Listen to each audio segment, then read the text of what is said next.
My dad is going into hospice next week, but he's been out of it for the last 6 months. The house he lives in with his wife and 2 adult daughters is mine. I bought it for him to live in after my mom died. He spiraled for a bit when that happened, lost his job, and was evicted from their apartment. I bought a small house in an older, safe neighborhood for him and his dog. I've always loved him, and 5 years later he met Maxine and they married. 2 years later he moved her into the house. I didn't have a problem with that. First, her daughter moved in, then her other daughter did. It wasn't my favorite thing, but it wasn't my place to say anything. Everything was fine for a while. Then one kid decided she was scared of my dad's dog. She got her mom to convince my dad to get rid of Donnie. My dad didn't want to do this, as Donnie was my mom's dog too. He was an old Jack Russell Terrier and was about as scary as a dog-shaped rug. I took Donnie, which made Maxine and her kids angry, like my dad found a loophole or something. I would take Donnie with me whenever I came to visit, and they always made a big production of it, such a scary brute, when all he did was roll around on the grass and bark at the squirrels. As I said, my dad is going into hospice this week, and I went to talk to Maxine and her daughters. I brought Donnie to say goodbye to my dad. Maxine's daughter said she was glad that she'd never have to have Donnie in her house again. I was planning on telling her that as long as she paid the property taxes, maintenance, and utilities, she would be welcome to live in the house as long as she wanted. She had made my dad happy, and I was trying to be nice. I had my lawyer draw up an agreement that said precisely this. Her kid made me angry, though, so I didn't even pull it out. I just gave Maxine an ultimatum. When my dad died, she had 3 months to either kick out her daughter, sign a lease, and start paying a reasonable rent, or move out entirely. She said that the house was going to be hers when my dad died since they were married. I actually got great pleasure in telling her that it was mine, not because anyone gave it to me, but because I bought and paid for it. I gave her my lawyer's card and told her to check for herself. That was yesterday. She's been trying to call me all day today. I ended up blocking all 3 of them, but not before I heard all kinds of messages about what an idiot I was to do this to a widow and her children. Both daughters work, and none of this is really my problem. I was in my 30s when my dad married her. She was never anything to me but my dad's wife, and I never even bothered to learn her daughters' names. Am I the idiot? Not the idiot. I can only imagine your satisfaction, having gotten a great deal of vicarious pleasure from hearing about her finding out the house does not belong to your dad. It's your property. Your intention was to care for your father, and you did that with great honor and respect. To even allow this woman and her kids to live there on your dime, at the same time he could enjoy dwelling in said property.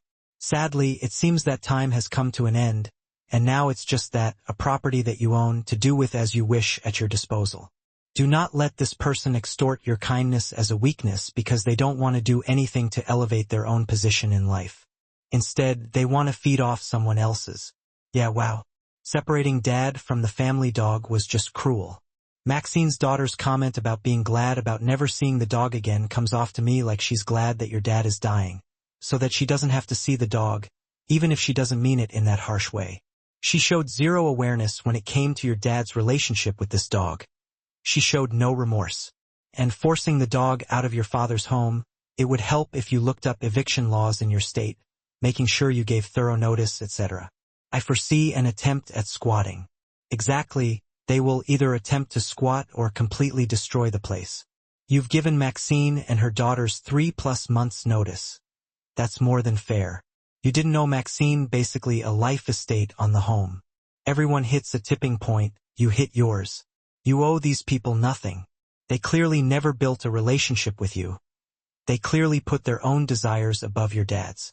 I hope you'll talk to a lawyer about evicting them ASAP.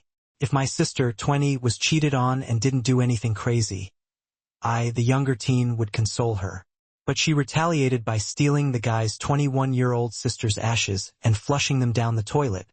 She said so herself. She was still in tears when telling me and our dad about it. Our dad told her it was okay and he had it coming. Then he looked at me and mouthed something. I only shrugged because I didn't know what to say. I never imagined such a situation before. It's such a mess. I literally have no idea what to tell her. I thought about telling her she was worse than the guy, but I figured that would only start some shouting. Later that evening, she just said that she would talk to her boyfriend and hear him out, since she didn't give him a chance to explain himself after her friend told her she saw him with another girl at the mall. It occurred to her quite late that maybe her friend didn't see what she thought she saw. I didn't know she heard about the cheating from her friend when her sister got home. She said the guy denied it and told her he was with their mutual friends. So she called her friend. It took some pressing, but it turned out that this friend had a crush on the guy and made it up to break him and my sister up. However, Dad says I need to support her anyway and that I owe it to my sister because she is my flesh and blood. So, I need to know if I'm wrong for not consulting my sister, who was cheated on. Darling, you are not the idiot, but if this is true, you should tell her to get a lawyer because she just committed a fairly serious crime. Someone who reacts with this level of crazy over gossip about what a boyfriend might have done, without any confirmation, is going to have a few trips to prison in the future. She did what Gez. I hope the guy calls the cops on her when he finds out, whether he cheated or not.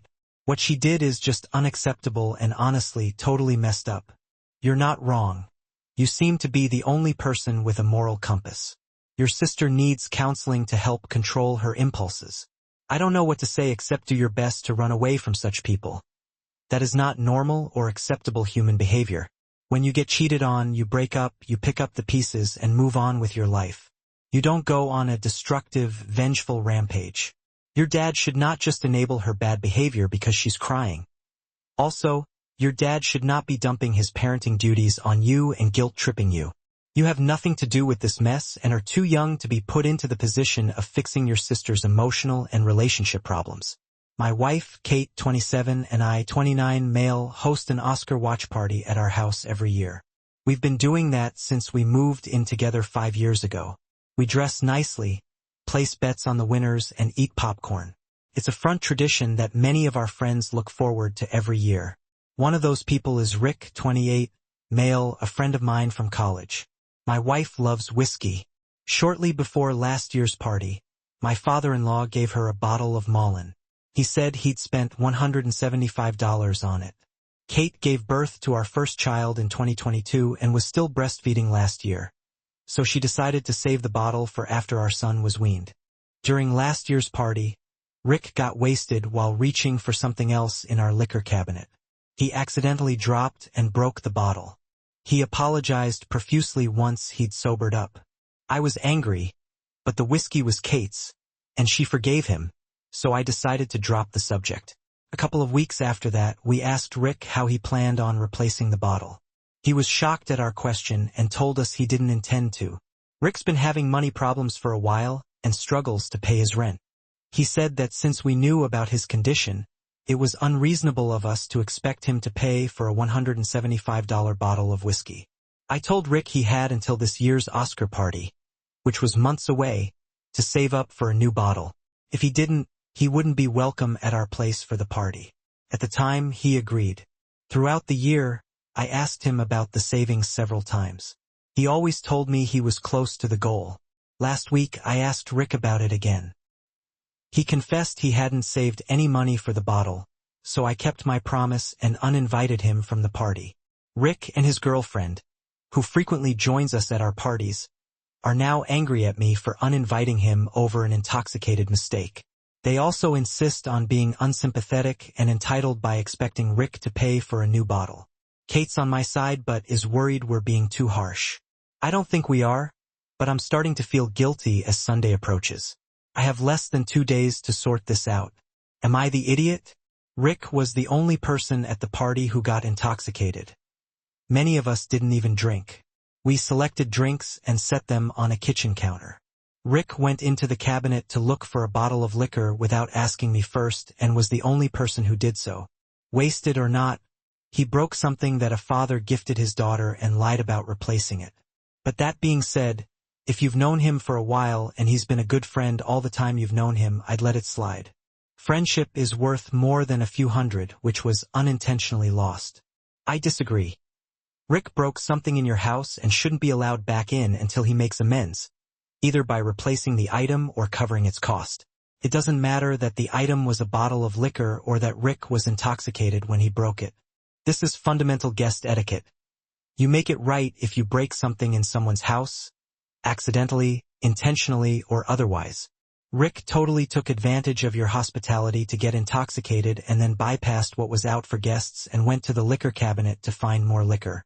This action is really what puts Rick into idiot territory for me. My brother-in-law sister's husband is one of those people who's convinced that no one is happy unless they're in a relationship.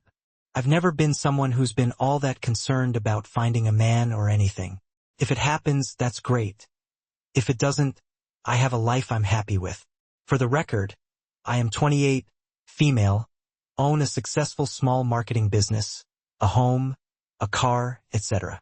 I've mistakenly allowed him to try to set me up with friends, and the recurring issue is that the men might be physically attractive, but beyond that, there's not much else going on.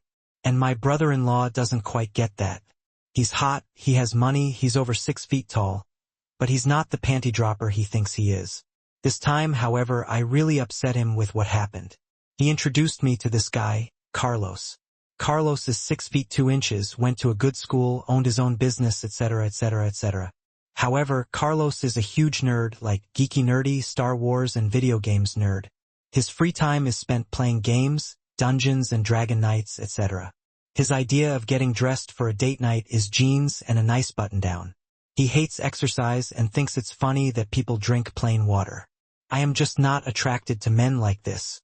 It's not wrong to think those things, and I believe many other women would be eager to date him. My brother-in-law unleashed his frustration at me, telling me how I'm superficial and care about the wrong things. Like it's vapid for me to care about someone's style or hobbies. How he offered up his hottest friends for me and I just sneered at him, like I was such a prize. I just told him to screw off. I said that I'd never asked him to set me up, and if he doesn't like it, to stop trying to hook me up with a man. I accepted these dates out of curiosity and being open to what the universe brings, but I won't date someone just because they're physically attractive. I'm not some 20-year-old who thinks that a guy being 6 feet 2 inches is half of the equation. My brother-in-law yelled at me, telling me that it's weird that I'm 28 and have only been in one long-term relationship, and that my clock is ticking. My sister asked me to try to make nice with him by apologizing. I genuinely don't think I have anything to apologize for. Am I wrong? Not the idiot.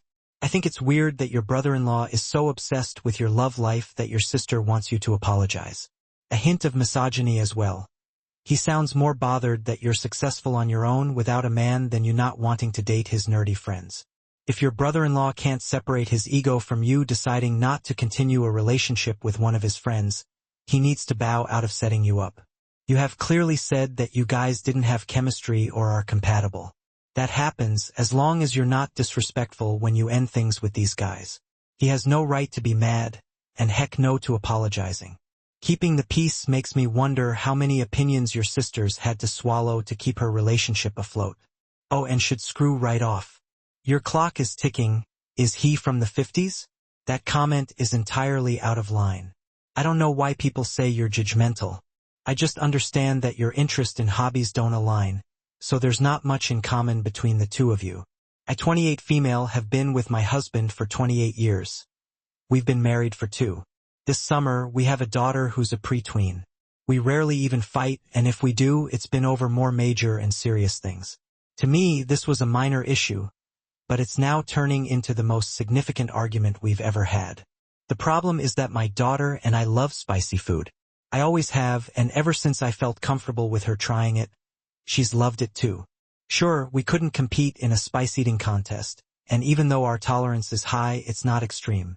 But my husband hates it. He's one of those people who thinks spice is unnecessary and only likes to use salt and pepper. This is not a problem sometimes. I make a batch that suits his taste and another one for my daughter and me. Sometimes our daughter and I will just eat to his liking, as too little spices are easier to handle than too much, as it would be for him. Now, this Saturday he was away with friends to pick up some car parts. It was a 12-hour drive, and they left at about 9. I went ahead and ordered from an Indian place that our daughter loves. This is her favorite. My husband also likes this place and just orders something mild when we eat from there. Since my husband wasn't home, I didn't order him anything, because I thought they would have eaten on the road. When he got home, he greeted us, then immediately went to the fridge and saw some boxes of leftover food. When he opened them, he noticed he couldn't eat them. Now we argued for just about 5 minutes. The consensus of the argument was him saying that I should have thought about him and ordered him something, or I should have asked if he had eaten or wanted anything. I argued that I would have probably done so if it was just for a few hours he was away, but he was away for over 12 hours and came home about 4 hours after we usually eat, so I assumed he had eaten. Now he's barely talked. He cooked his dinner for himself, in his words, because I can't be bothered. He texted me from the living room when I was cooking for me and our daughter that he hoped I was happy to have my food my way. Now he's extremely weird about this. He's never acted this way about something like this, and I'm getting even more confused by it all. Your husband should have told you when he was coming home that he was planning to eat dinner, even though he was getting home hours after dinner, late enough that you would have reasonably thought that he would have fed himself somewhere along the road. Not the idiot for not being a mind reader. Any reasonable person would have thought, oh, husband won't be home for dinner. Now's a good time for the kid and me to get some hot food. Why didn't you cook? Why didn't you think of me? Why didn't you order me this? Even though I'm not home. Info, does he need you to wipe his butt too? What is it with all these grown men on here who can't feed themselves? My man would live on Hot Pockets and ramen noodles if I didn't cook. But at least he'd eat. OP, I think your husband seems to have some underlying issue. Maybe he's feeling underappreciated in some respect and out of the home, undervalued, or has low self-esteem for some reason. He's making a big deal out of an issue that isn't an issue at all. People only do that when they're holding more than the actual issue in their hearts. Update, we talked this morning and he told me that he just felt forgotten about, and after he ate, he was too ashamed to say he was sorry for starting an argument about this. I also apologized for not even texting him and told him I was sorry for hurting him. I also continued the argument without considering his feelings. Everything is great from now on. We'll just try to improve our communication. Thanks yet again for the help.